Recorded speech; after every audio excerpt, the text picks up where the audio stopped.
Bonsoir, bonjour à toutes et à toutes. Comme d'hab, on se retrouve comme chaque semaine pour la critique de Last of Us, la série. Ah oui, la mec. Épisode 5, toujours réalisé par Jean-Jacques, là, celui qui a fait le 4. Écoutez, un épisode vraiment mieux, à mes yeux, comparé au 4 où je trouvais que vraiment c'était pas ouf, il se passait pas grand chose et c'était pas très intéressant. Et puis c'était un épisode un peu de transition après les 3 épisodes de ouf qu'on avait eu avant. Là, on revient dans du lourd.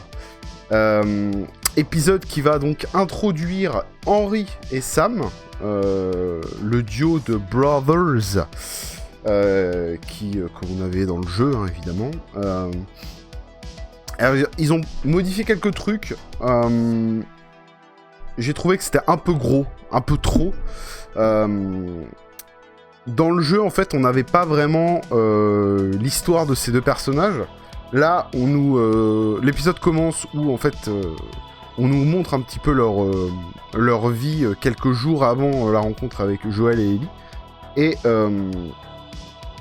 Et en fait, donc, ils sont en train de fuir des résistants, des marginaux, on va dire, des gens qui se rebellent contre la Fedra et qui dégomment tout le monde, plus ou moins, se vengent un peu de la Fedra, etc. Et donc, on apprend que ce duo-là, en fait, faisait partie plus ou moins de ce groupe. Mais en fait, il y a eu une espèce de mésentente, un problème, on sait pas trop ce que c'est au début. Du coup, la meuf qui est à la tête de ce truc-là, Kathleen, elle décide... en gros, elle traque absolument Henry, qui est donc le grand des deux frères, voilà, le plus grand. On va apprendre au cours de l'épisode pourquoi elle le traque. Il y a un petit écho avec Last of Us Part 2, je trouve. Un délire de vengeance, etc. C'est sympatoche, mais sans déconner, c'est un peu gros. Voilà, donc en gros, pour résumer un peu le bousin, on a un épisode qui mêle exposition de personnages. On développe Henry et Sam. Super intéressant, on comprend un petit peu leur vie, pourquoi ils sont arrivés là, etc. Ils rejoignent Joël et Ellie, et ensuite ils vont essayer de se barrer de cette zone qui est en fait prise par ce groupe de sacs à merde là. Et donc voilà, ils vont s'entraider, etc. Jusqu'à une espèce d'énorme phase d'action qui rappelle celle du jeu, avec le snipe, etc. Et jusqu'à la conclusion, il se passe un truc de ouf. Voilà. Donc comme je disais, ils en font un peu trop avec le duo Henry et Sam. Dans le jeu, encore une fois, je compare toujours au jeu, hein, mais c'est un petit peu comme ça que je vois le truc. Dans le jeu, Henry et Sam sont juste deux frères. Henry est plus grand et Sam, je sais pas, il a... dans le jeu, je crois qu'il a 14 ans ou 13 ans, un truc comme ça. Là, il a 8 ans. Bon. Ça rajeunit un peu le perso, du coup on est un peu plus empathique envers lui, surtout qu'on a un peu son histoire avant. Donc voilà, donc déjà je trouve que le fait d'avoir toute cette intro où on voit un petit peu leur vie, etc., on comprend un petit peu leur relation, etc. On se dit 8 ans, bon, ok, on est un peu plus empathique envers le gamin. Ensuite, on apprend... on voit dans l'épisode au tout début qu'il est sourd et muet. Oui, c'est ça, sourd et muet. Donc, il parle avec une espèce d'ardoise magique faite en mode... le mec a été chez Action et il a acheté 3 feuilles de calque et il a fait une ardoise, tu vois. Assez cool, mais bon, on se dit... Ok, ils veulent nous faire encore plus avoir de l'empathie pour lui, tu vois. Il n'y avait pas besoin de ça, hein. Dans le jeu, et on avait quand même un peu d'empathie pour ces deux personnages, moins que là dans la série évidemment, mais là en fait le truc de la série ça aurait été bien en fait juste d'exploiter le fait de voir un petit peu leur vie, etc., sans forcément accabler le plus jeune frère avec plein de problèmes dans la vie, tu vois, de maladies, etc. Et en fait, on voit venir le truc. Ceux qui ont fait le jeu, ils savent très bien comment ça se finit, hein. Mais en fait, là, pendant tout l'épisode, ils accablent le petit de saloperie. Genre, donc, il a 8 piges, donc beaucoup plus petit que dans le jeu, donc on s'attache beaucoup plus, on a beaucoup plus d'empathie envers lui. Il est sourd et muet, donc, voilà, relou de ouf. Donc on se dit, putain, le pauvre et tout. Et à la fin, enfin, à un moment, on a une révélation, on comprend pourquoi Henry se fait traquer par Kathleen et tous les connards, là. C'est parce qu'en fait, il a volé, le mec, il a volé des médicaments. Enfin non, il a récupéré des médicaments pour le soigner, pour soigner son petit frère qui a eu une leucémie. Donc, 8 ans, sourd et muet, leucémie, le mec. Non, là, faut arrêter les conneries. En vrai, l'épisode était très stylé. Alors là, je sonne, désolé. L'épisode était très stylé, mais j'ai trouvé qu'ils en faisaient trop. Il n'y avait pas besoin de lui mettre tous les mots du monde. Ils auraient pu le faire cul-de-jatte, je sais pas, enfin... En plus, quoi, genre, calmez-vous. Déjà, juste 8 ans et sourd et muet, c'est bon, tu vois. à la limite. Même juste, il est normal, en fait. Tu vois, il a pas d'handicap ou quoi, tu vois. Mais non. Enfin, il est capable autrement. Ah, ferme-la. Du coup, on apprend qu'en fait, Henry, il a récupéré des médicaments en échange d'informations concernant le frère de Kathleen, qui donc était déjà recherché par la Fédération, etc. Donc du coup, il s'est fait capturer par sa faute, puisqu'il l'a balancé, alors qu'il dit c'était un mec trop bien et tout, mais bon, c'est la vie de mon petit frère contre la vie d'un mec. Enfin, la vie. Il s'est fait capturer, tu vois. Bon, après, il s'est fait buter. Bon, ça, c'est une autre histoire.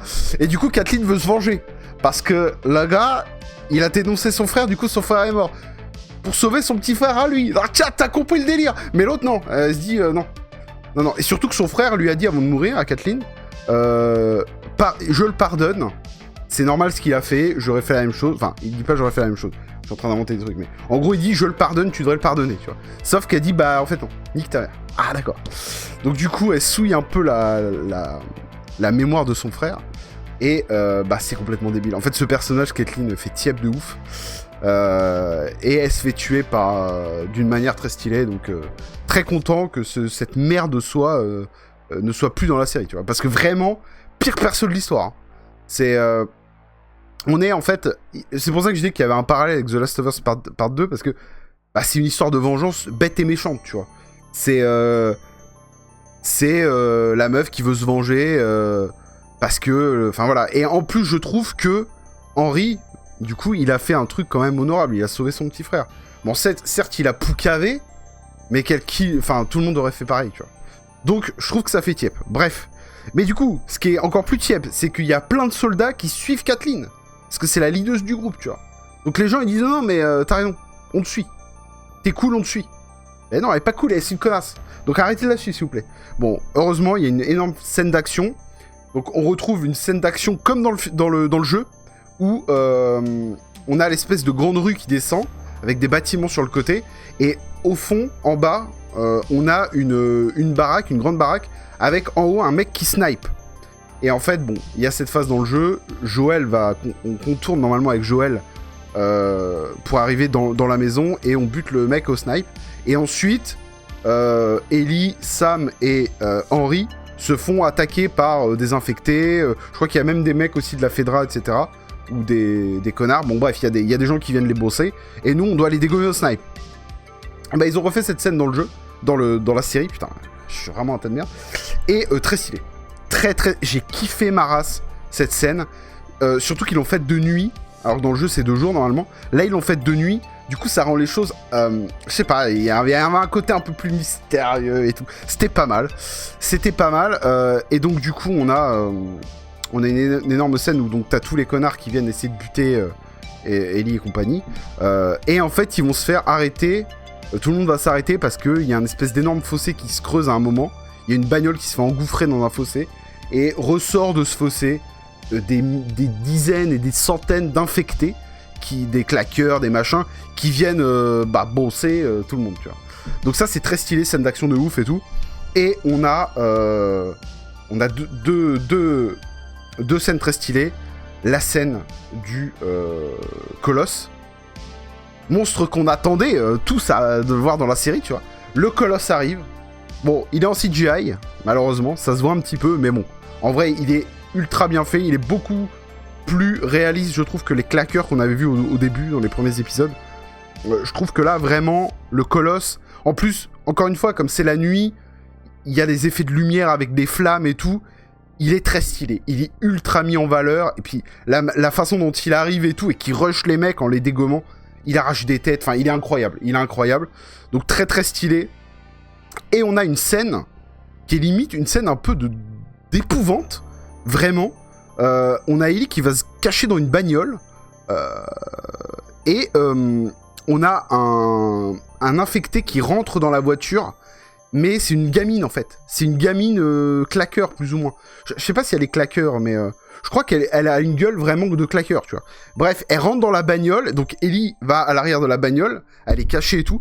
Et en fait, la meuf, la gamine infectée, elle avance elle passe les trucs, tu sais, les trucs de siège, les dossiers de siège, en mode contorsion, tu vois. Clac, et elle fait des galipettes. Enfin, c'est ultra badant. Ça m'a rappelé la scène dans L'Exorciste, où t'as Regan... qui descend l'escalier à l'envers comme as là, en mode contorsion et tout, très stylé. Donc vraiment cette scène elle est vraiment très stylée et ça fait un peu badé, tu vois, genre vraiment il y a vraiment des codes de... On voit vraiment l'infecté qui se déplace d'une manière qui fait très film d'horreur quoi. Donc c'est vraiment cool. Et donc c'est cet infecté là, donc la gamine claqueur qui va buter Kathleen, donc c'est très stylé parce qu'elle mérite que ça, cette connasse. Voilà, et du coup, on a évidemment tout cet épisode qui se déroule, donc avec tout ça, jusqu'à arriver au moment fatidique où, en fait, pendant cette attaque, Sam se fait mordre, et on a exactement la même scène que dans le jeu. Alors, un petit détail près, ils vont, du coup, ils dorment, ils vont se coucher, se mettre à l'abri, machin, et en fait, Ellie et Sam sont dans la même piole, et ils parlent. Enfin, il parle. Elle parle et lui, il écrit. Et du coup, pareil, il y a les mêmes trucs. Il lui demande t'as peur de quoi, etc. Et donc, on a un petit peu la même scène. Sauf que là, il lui dit, en fait, il lui montre qu'il est mordu. Donc, ultra badant. Vraiment, la scène est ultra émouvante. Et en fait, Ellie fait un truc qu'elle fait pas, je crois, dans le jeu. En tout cas, à ce moment-là, elle le fait pas, c'est sûr. Mais peut-être que plus tard, ou même dans le 2, elle fait... Non, je crois pas qu'elle fasse ce truc-là. Non, mais en gros, elle va s'ouvrir la main avec un couteau, et elle va faire mettre son sang à elle sur la plaie de Sam. Et en disant, moi je suis immunisé, t'inquiète, ça va te sauver. Et du coup, c'est ultra émouvant, parce que tu sais très bien que ça va pas marcher, en fait.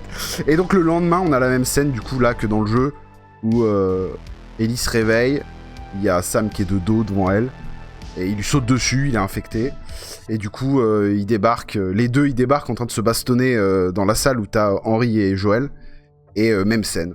Sam qui va pointer Joël, et qui va ensuite pas savoir quoi faire, Henry, qui va pas savoir quoi faire et tout, au final il headshot son petit frère, au calme, tout ça au calme, hein, vraiment au calme, et ensuite il se headshot, au revoir, merci quoi. Donc très très lourd, vraiment excellent, j'ai adoré cet épisode, vraiment il était un de mes préférés, vraiment un de mes préférés, je pense peut-être même mon préféré, tu vois, genre il était vraiment trop bien.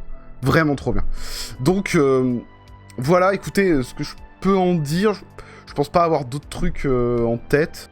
J'avoue que la hype est remontée. Là, vraiment, cet épisode, je l'ai tellement adoré que la hype est à fond. Et j'ai trouvé en plus que les persos qui incarnent Henry et Sam jouent trop bien. Vraiment, j'ai adoré les persos. J'ai adoré les acteurs et tout. Donc, très stylé, voilà. Et on a une ref aussi à Starlight, le comics que Ellie récupère pendant le jeu. Et elle fait des références et tout, la survie à tout prix, etc.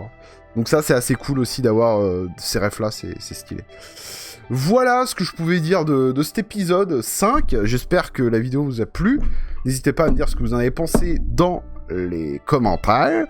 La bise à tous, on se donne rendez-vous la semaine prochaine pour la critique de l'épisode 6, évidemment. Et plus plus tard dans la semaine, je ne sais pas quand, pour d'autres vidéos, des lives sur Twitch, on ne sait pas, on ne sait plus. La bise à tous et à très vite. Ciao.